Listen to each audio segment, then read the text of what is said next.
नमस्ते दोस्तों, स्वागत है आप सभी का मेरे चैनल में एक और नए वीडियो में। दोस्तों, आज के वीडियो में मैं आपको पोस्टल जो नेशनल सेविंग सर्टिफिकेट स्कीम है उसके बारे में बताने वाला हूं। दोस्तों, जो नेशनल सेविंग सर्टिफिकेट स्कीम है ये दो तरह का होता है। एक होता है NSC 8, दूसरा होता है NSC 9। लेकिन अभी के लिए जो NSC 9 है वो डिसकंटिन्यूड कर दिया गया है, तो केवल और केवल NSC 8 ही अब चल रहा है। जो भी आपको खाता खोलना है और बेनिफिट उठाना है वो NSC 8 के तहत, जो NSC 9 है उसे डिसकंटिन्यूड कर दिया गया। दोस्तों, ये जो NSC 8 है इसमें आपको 7.7% का इंटरेस्ट रेट मिलता है और इस स्कीम में आपका जो मिनिमम डिपॉजिट अमाउंट है वो है 1000 रुपीज एंड मैक्सिमम जो है वो लिमिट नहीं है, कोई भी लिमिट नहीं है। मैक्सिमम आप कितना भी चाहो डिपॉजिट कर सकते हो। लेकिन अगर आप 1000 से ज़्यादा अमाउंट डिपॉजिट करते हो तो वहाँ पे आपको 1000 से जो भी ज़्यादा अमाउंट डिपॉजिट करना है वो 100 का मल्टीपल होना चाहिए, अर्थात 100 के द्वारा गुणात्मक कोई भी राशि आप डिपॉजिट कर सकते हो। मैक्सिमम लिमिट नहीं है और 1000 से अगर कुछ भी अमाउंट आप ज़्यादा डिपॉजिट करना चाहते हो वो 100 का मल्टीपल होना चाहिए। उसके बाद इसका जो टर्म ड्यूरेशन है वो है 5 साल, अर्थात आप कोई भी अमाउंट डिपॉजिट करोगे तो वो 5 साल के लिए ही डिपॉजिट करना है। उसके बाद आता है कि इसका प्री मेच्योर क्लोज क्या है।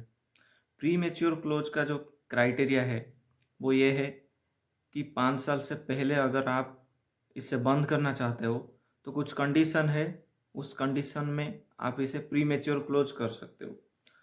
अगर उस अकाउंट होल्डर का जो जिसने अपने नाम पे अकाउंट ओपन किया है उसका डेथ हो जाता है, या फिर अगर जॉइंट अकाउंट है, अगर सबकी डेथ हो जाता है, जितने जॉइंट अकाउंट होल्डर हैं उन सबकी डेथ हो जाता है, तो उस कंडीशन में इसे बंद कर दिया जाएगा। दोस्तों, ये तो हो गया अगर डेथ हो जाता है। दूसरी बात है, अगर आपने इसे बंधक रखा है किसी भी गवर्नमेंट इंस्टीट्यूशन के पास, प्लेजिंग बंधक रखा है, तो उस कंडीशन में भी प्रीमेच्योर क्लोज हो सकता है। और तीसरा कंडीशन है, किसी कारण से अगर कोर्ट ने ऑर्डर दिया है तो इस अकाउंट को आप प्रीमेच्योर क्लोज कर सकते हो। उसके बाद आता है हु कैन ओपन दिस, कौन कौन इसे खोल सकता है। कोई भी एक सिंगल एडल्ट अपने लिए NSC 8 खोल सकता है। अगर माइनर है तो एक गार्जियन उसके लिए खोल सकता है। अगर पर्सन ऑफ अनसाउंड माइंड है तो एक गार्जियन उसके लिए खोल सकता है। अगर कोई माइनर 10 साल से ज़्यादा उम्र वाला है तो वो अपने गार्जियन का डॉक्यूमेंट के साथ खुद आके खोल सकता है, या फिर जॉइंट अकाउंट होल्डर्स इसे खोल सकते हैं। कंडीशन, जॉइंट अकाउंट होल्डर में मैक्सिमम 3 ही लोग इसे खोल सकते हैं जॉइंट अकाउंट होल्डर के केस में। उसके बाद आता है कि इस अकाउंट को आप ट्रांसफ़र कर सकते हैं। हाँ, इसे ट्रांसफ़र किया जा सकता है, लेकिन कुछ कंडीशन है। अगर किसी आदमी का जॉइंट अकाउंट है, दोनों में से किसी एक का अगर डेथ हो जाता है तो दूसरा जो जिंदा है उसको इसे ट्रांसफ़र किया जा सकता है। दूसरा कंडीशन है, अगर कोर्ट ने ऑर्डर दिया है तो इसे आप ट्रांसफ़र कर सकते हो। तीसरा कंडीशन, अगर आपने किसी गवर्नमेंट इंस्टीट्यूट के पास इसे बंधक रखा है अर्थात प्लेज रखा है तो उस कंडीशन में इसे आप ट्रांसफ़र कर सकते हो। दोस्तों, उसके बाद आता है मैच्योरिटी।